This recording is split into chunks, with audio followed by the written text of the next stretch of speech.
오늘 저에게 주시는 하나님의 말씀은 레위기 15장에서 17장까지의 말씀입니다. 15장. 주님께서 모세와 아론에게 말씀하셨다. 너희는 이스라엘 자손에게 말하여라. 그들에게 이렇게 일러라. 어떤 남자가 성기에서 고름을 흘리면 그는 이 고름 때문에 부정하다. 다음은 고름을 흘리는 남자와 관련하여 부정하게 되는 경우들을 밝힌 규례이다. 그 남자의 몸에서 고름이 줄고 흘러나오든지 그 남자의 몸에 고름이 고여있든지 하면 그는 그것 때문에 부정하다. 고름을 흘리는 남자가 눕는 자리는 모두 부정하다. 그가 앉는 자리도 모두 부정하다. 그의 잠자리에 닿는 사람은 모두 그 옷을 빨고 물로 목욕을 하여야 한다. 그래도 그는 저녁 때까지 부정하다. 고름을 흘리는 남자가 앉았던 자리에 앉은 사람들도 그 옷을 빨아야 하고 물로 목욕을 하여야 한다. 그래도 그는 저녁 때까지 부정하다. 고름을 흘리는 남자의 몸에 닿는 사람들도 모두 그 옷을 빨고 물로 목욕을 하여야 한다. 그래도 그는 저녁 때까지 부정하다. 고름을 흘리는 남자가 뱉은 침이 깨끗한 사람에게 튀면 침 묻은 그 사람은 옷을 빨고 물로 목욕을 하여야 한다. 그래도 그는 저녁 때까지 부정하다. 고름을 흘리는 남자가 타고 다니는 안장도 모두 부정하다. 그리고 그 고름을 흘리는 남자가 깔았던 어떤 것에 닿은 사람은 누구든지 저녁 때까지 부정하다. 그런 물건을 옮기는 사람도 그 옷을 빨고 물로 목욕을 하여야 한다. 그래도 그는 저녁 때까지 부정하다. 고름을 흘리는 남자가 그 손을 물로 씻지 않고 어느 누구를 만졌으면 그에게 닿은 사람은 그 옷을 빨고 물로 목욕을 하여야 한다. 그래도 그는 저녁 때까지 부정하다. 고름을 흘리는 남자가 만진 오지 그릇은 깨뜨려 버려야 한다. 그가 만진 것이 나무 그릇일 때에는 모두 물로 씻어야 한다. 고름을 흘리는 남자가 나아서 정하게 되려면 이래 동안 기다렸다가 옷을 빨고 흐르는 물에 목욕을 하여야 한다. 그런 다음에야 정하게 된다. 여덟째 되는 날에 그는 산비둘기 2마리나 집비둘기 새끼 2마리를 가지고 주 앞 곧 회막 어기로 나와서 제사장에게 주어야 한다. 그러면 제사장은 그것들을 받아서 하나는 속죄제로 드리고 나머지 하나는 번제로 드린다. 제사장은 그렇게 함으로써 그 남자가 고름을 흘려서 부정하게 된 것을 주 앞에서 속하여 준다.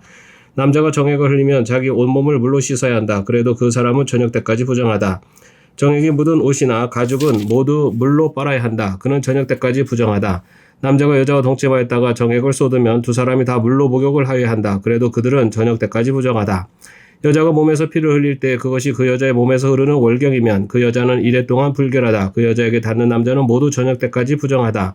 그 여자가 불결한 기간에 눕는 자리는 모두 부정하다. 그 여자가 앉았던 모든 자리도 부정하다. 그 여자의 잠자리에 닿는 남자는 모두 옷을 빨고 물로 목욕을 하여야 한다. 그 남자는 저녁 때까지 부정하다. 그 여자가 앉았던 자리에 닿는 남자는 누구나 옷을 빨고 물로 목욕을 하여야 한다. 그 남자는 저녁 때까지 부정하다. 그 여자가 눕는 자리는 앉는 자리든 어떤 남자가 그 자리에 닿으면 그 남자는 저녁 때까지 부정하다. 어떤 남자가 그 여자와 동침하면 그 여자의 불결한 상태가 그 남자에게 옮아서 이래 동안 부정하고 그 남자가 눕는 잠자리도 모두 부정하다. 어떤 여자가 자기 몸이 월경 기간이 아닌데도 여러 날 동안 줄곧 피를 흘리거나 월경 기간이 끝나는데도 줄곧 피를 흘리면 피가 흐르는 그 기간 동안 그 여자는 부정하다. 몸이 불결한 때와 같이 이 기간에도 그 여자는 부정하다. 그 여자가 피를 흘리는 동안 눕는 잠자리는 모두 월경 기간에 눕는 잠자리와 마찬가지로 부정하고 그 여자가 앉는 자리도 월경 기간에 앉는 자리가 부정하듯이 모두 부정하다. 누구나 이런 것들에 닿으면 부정하다. 그는 옷을 빨고 물로 목욕을 하여야 한다. 그는 저녁 때까지 부정하다. 그러나 흐르던 피가 먹고 나서도 정하게 되려면 그 여자는 이래 동안 기다려야 한다. 그런 다음에야 정하게 된다. 여덟째 되는 날에 그 여자는 산비둘기 2마리나 집비둘기 새끼 2마리를 회막 어기에 제사장에게로 가져와야 한다. 그러면 제사장은 그것들을 받아서 하나는 속죄제로 드리고 나머지 하나는 번제로 드린다. 제사장은 그렇게 함으로써 그 여자가 피를 흘려 부정하게 된 것을 주 앞에서 속하여 준다. 너희는 이스라엘 자손이 부정을 타지 않도록 하여라. 그들 가운데 있는 나의 성막을 부정하게 하였다가는 그것 때문에 그들은 죽음을 면하지 못한다. 위에서 말한 것은 남자가 성기에서 고름을 흘리거나 정액을 흘려서 부정하게 되었을 때 지킬 규례로서 몸이 월경 상태에 있는 여자와 부정한 것을 흘리는 남녀와 그리고 월경 상태에 있는 여자와 동침한 남자가 지켜야 할 규례이다. 16장.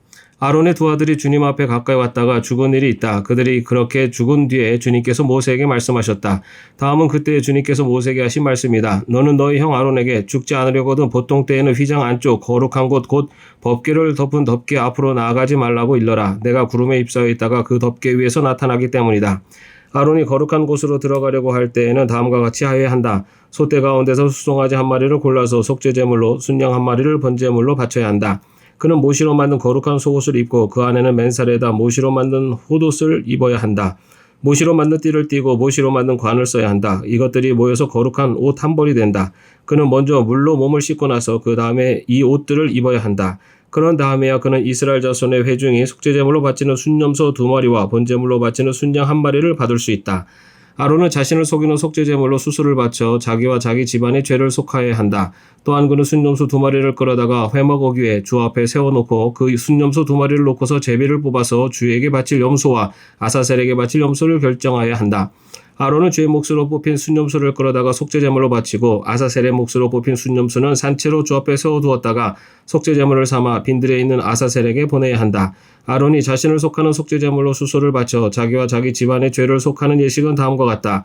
그는 먼저 수소를 잡아 자신을 속하는 속죄제물로 바쳐야 한다. 그리고 주 앞에 제단에 피어있는 숯을 향로에 가득히 담고 또 곱게 간 향기 좋은 향가루를 2손으로 가득 떠서 휘장 안으로 가지고 들어가서 주 앞에서 향가루를 숯불에 태우고 그 향타는 연기가 증거계 위에 덮개를 가리우게 하여야 한다. 그래야만 그가 죽지 않는다. 그런 다음에 그는 수소의 피를 얼마 받아다가 손가락으로 찍어서 덮개 넘어 곧 덮개 동쪽 부분에 1번 뿌리고 손가락으로 피를 찍어서 덮개 앞에 7번 뿌려야 한다. 이어서 아론은 백성이 속죄제물로 바친 순념소를 잡아 그 피를 휘장 안으로 가지고 들어가서 수소의 피를 뿌릴 때와 마찬가지로 덮개 너머와 덮개 앞에 뿌려야 한다. 이렇게 하여 그는 성소를 성결하게 하여야 한다. 이스라엘 자손이 부정을 탔고 그들이 온갖 죄를 지었으므로 성소마다 부정을 탔기 때문이다. 그는 같은 방법으로 회막도 성결하게 하여야 한다. 부정탄 백성이 드나들어서 회막도 부정을 탔기 때문이다. 아론이 자기와 자기 집안과 이스라엘 온 회중의 죄를 속하려고 성소 안으로 들어가서 예식을 올리는 동안에는 아무도 회막 안에 있어서는 안 된다. 성소 안에서 치르는 예식이 끝나면 아론은 주 앞에 있는 제단으로 나아가서 그 제단을 성결하게 하는 예식을 올리고 잡은 수소의 피와 순념소의 피를 받아다가 제단 뿔에 돌아가면서 발라야 한다. 그리고 그는 그 피를 자기 손가락으로 찍어 제단 위에 7번 뿌려서 부정하게 된 이스라엘 자손 때문에 같이 부정하게 된 제단을 정하게 하고 거룩하게 하여야 한다. 이렇게 하여 아론은 성소와 회막과 제단을 성결하게 하는 예식을 마치게 된다. 다음에 아론은 살려둔 순념소를 끌고 와서 살아있는 그 순념소의 머리 위에 2손을 얹고 이스라엘 자손이 저지른 온갖 악행과 온갖 반역행위와 온갖 죄를 다 자백하고 나서 그 모든 죄를 그 순념소의 머리에 씌운다. 그런 다음에 기다리고 있는 사람의 손에 맡겨 그 순념소를 빈들로 보내야 한다. 그 순념소는 이스라엘 자손의 온갖 죄를 짊어지고 황무지로 나간다. 이렇게 아론은 그 순념소를 빈들로 내보낸다. 그런 다음에 아론은 회막으로 들어간다. 그때 그는 성소에 들어갈 때 입은 모시 옷은 벗어서 거기에 놓아두고 성소 안에서 물로 목욕하고 난 다음에 다시 그 옷을 입고 바깥으로 나가서 자기의 번제물과 백성의 번제물을 바쳐 그 자신과 백성의 죄를 속하여야 한다. 속죄제물로 바친 기름기는 제단 위에다 놓고 불살라야 한다. 염소를 아사셀에게 보내 그 사람도 자기 옷을 빨고 물로 목욕을 하여야 한다. 그는 그렇게 한 다음에야 진 안으로 들어올 수 있다. 속죄제물로 희생된 수소와 순념소의 피를 가져다가 성소에서 죄를 속하는 예식을 마친 다음에는 그것들을 진 바깥으로 끌어내고 그 가죽과 살코기와 똥을 불에 태워야 한다. 이것들을 태운 사람도 자기 옷을 빨고 물로 목욕을 하여야 한다. 그는 그렇게 한 다음에야 진 안으로 들어올 수 있다. 다음은 너희가 길이 지켜야 할 규례이다. 7째 달 그 달 10일은 너희가 스스로 고행을 하는 날이니 아무 일도 하여서는 안 된다. 이것은 이스라엘 사람이거나 너희와 함께 사는 외국 사람이거나 다 지켜야 한다. 이 날은 너희의 죄를 속하는 날, 너희가 깨끗하게 되는 날이기 때문이다. 너희가 지은 온갖 죄가 주 앞에서 씻기는 날이다. 이 날은 너희가 엄격하게 지켜야 할 안식일이다. 너희가 스스로 고행을 하는 날이다. 이것은 너희가 길이 지킬 규례이다.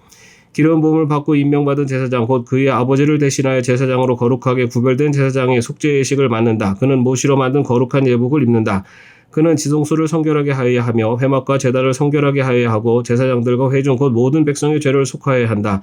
위에서 말한 것은 너희가 이스라엘 자손의 모든 죄를 속하려 할 때 한 해에 한 번씩 길이 지켜야 할 규례다. 이렇게 모세는 주님께서 분부하신 대로 아론에게 일러주었다. 17장 주님께서 모세에게 말씀하셨다. 아론과 그의 아들들에게 그리고 온 이스라엘 자손에게 일러라. 이것은 나 주가 명하는 것이다. 이스라엘 집안에 속한 사람은 누구든지 소나 양이나 염소를 잡을 때에는 진 안에서 잡든지 진 바깥에서 잡든지 그것을 회목 어기로 가져와서 주의 성막 앞에서 주에게 제물로 바쳐야만 한다. 그렇게 하지 아니하면 그 짐승을 잡은 사람은 실제로 피를 흘린 것이므로 죄를 면하지 못한다. 그런 사람은 백성 가운데서 끊어져야 한다. 그렇기 때문에 이스라엘 자손은 들판에서 죽이려고 한 짐승을 주에게 가져와야만 한다. 그들은 그 짐승을 회막 어귀의 제사장에게로 끌고 가서 주에게 바치는 화목제물로 그 짐승을 죽여야 한다. 그러면 제사장은 그 피를 회막 어귀에서 주의 제단 쪽으로 뿌린다. 기름기는 불살라서 그 향기로 주를 기쁘게 하여야 한다. 백성은 더 이상 그들이 잡은 짐승을 순념소 귀신들에게 제물로 바치는 음행을 저질러서는 안 된다. 이것은 그들이 대대로 영원히 지켜야 할 규례이다. 너는 또 그들에게 다음과 같이 일러라. 이스라엘 집안에 속한 사람이나 그들과 함께 사는 외국 사람이 번제물이나 어떤 희생제물을 잡고자 할 때에는 그 짐승을 회막 어기로 끌고 가서 주에게 제물로 바쳐야만 한다. 그렇게 하지 않을 때에는 그런 사람은 백성에게서 끊어진다. 이스라엘 집안에 속한 사람이나 또는 그들과 함께 사는 외국 사람이 어떤 피든지 피를 먹으면 나 주는 그 피를 먹은 사람을 그대로 두지 않겠다. 나는 그들 백성에게서 끊어버리고야 말겠다. 생물의 생명이 바로 그 피 속에 있기 때문이다. 피는 너희 자신의 죄를 속하는 제물로 삼아 제단에 바치라고 너희에게 준 것이다. 피가 바로 생명을 지니고 있기 때문에 죄를 속하는 것이다. 그러므로 나 주가 이스라엘 자손에게 이미 말한 바와 같이 너희 가운데 어느 누구도 피를 먹어서는 안 된다. 그뿐만 아니라 너희와 함께 살고 있는 어떤 외국 사람도 피를 먹어서는 안 된다. 이스라엘 집안에 속한 사람이나 그들과 함께 살고 있는 외국 사람이 사냥을 하여 먹어도 좋은 어떤 짐승이나 쇠를 잡았을 때에는 그 피를 땅에 쏟고 흙으로 덮어야 한다. 피는 곧 모든 생물의 생명이기 때문이다. 그렇기 때문에 나는 이스라엘 자손에게 너희는 어떤 생물의 피도 먹지 말라고 한 것이다. 피는 곧 그 생물의 생명이니 누구든지 피를 먹으면 나의 백성에게서 끊어진다. 저절로 죽었거나 야수에게 물려 찢겨 죽은 것을 먹은 사람은 본토 사람이든지 외국 사람이든지 자기 옷을 빨아야 하고 물로 목욕을 하여야 한다. 그 부정한 상태는 저녁 때까지 계속되다가 저녁이 지나면 깨끗해진다. 그러나 그가 옷을 빨지도 않고 목욕을 하지도 않으면 그는 죗값을 치러야 한다. 아멘. 오늘도 평안한 하루 되시기를 바랍니다.